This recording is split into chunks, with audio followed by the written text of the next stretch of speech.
प्रभावी और मजबूत होता है। आपने देखा कि जननायक जनता पार्टी को पैदा हुए मुश्किल से 3.5 वर्ष हुए हैं और इस 3.5 वर्ष में विपरीत परिस्थितियों के बाद लोकसभा के चुनाव आए, विधानसभा के चुनाव आए, जींद का उपचुनाव भी आया,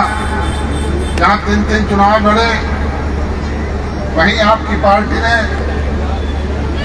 नया संगठन बना करके हरियाणा प्रदेश में 10 विधानसभा सीट जीत करके एक होनहार नौजवान को ताकत देने का काम किया। उस होनहार नौजवान ने विपरीत परिस्थितियों में भी, जब बीच में कोरोना काल जैसी महामारी आ गई थी,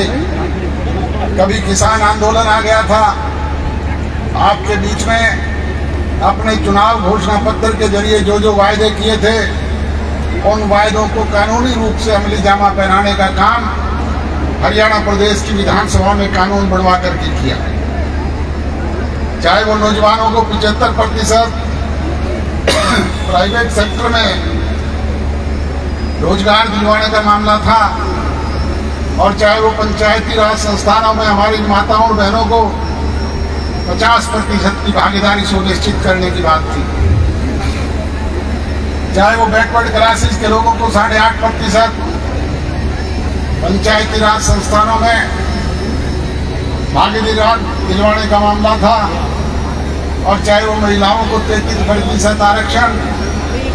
गांव-गांव में जो आपके राशन डिपो है उनमें हिस्सेदारी दिलवाने का मामला था। इस तरह की और भी अनेक योजनाओं को बाकायदा कानूनी रूप से आपके बीच में लागू करवाने का काम किया। और निकट भविष्य में 2 साल में जो बाकी कही गई बातें हैं उन्हें भी विधिवत रूप से आपके बीच में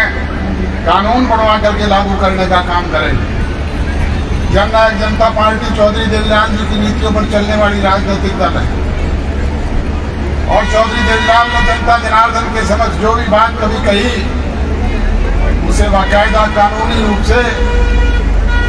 अमली जामा पहनाने का काम उन्होंने किया, और जननायक जनता पार्टी भी उन्हीं के नक्शे कदम पर आगे बढ़ने का काम कर रही है। और इसके लिए आप सबसे भी गुजारिश और विनती है कि जिस तरीके से आपने थोड़े से समय में पार्टी को 10 विधायक चुन करके दिए, 17.5% वोट देने का काम किया, निकट भविष्य में इस संगठन के बलबूते पर आगामी जब 24 के चुनाव आए तब ये 17.5% 51% में तब्दील हो और इंडिपेंडेंटली आपका राज बने। इस उम्मीद, विश्वास और भरोसे के साथ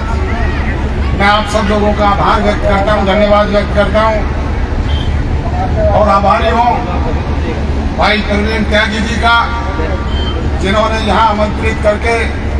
आपसे मिलने का अवसर दिया, आपसे रूबरू दर्शन करने का अवसर प्रदान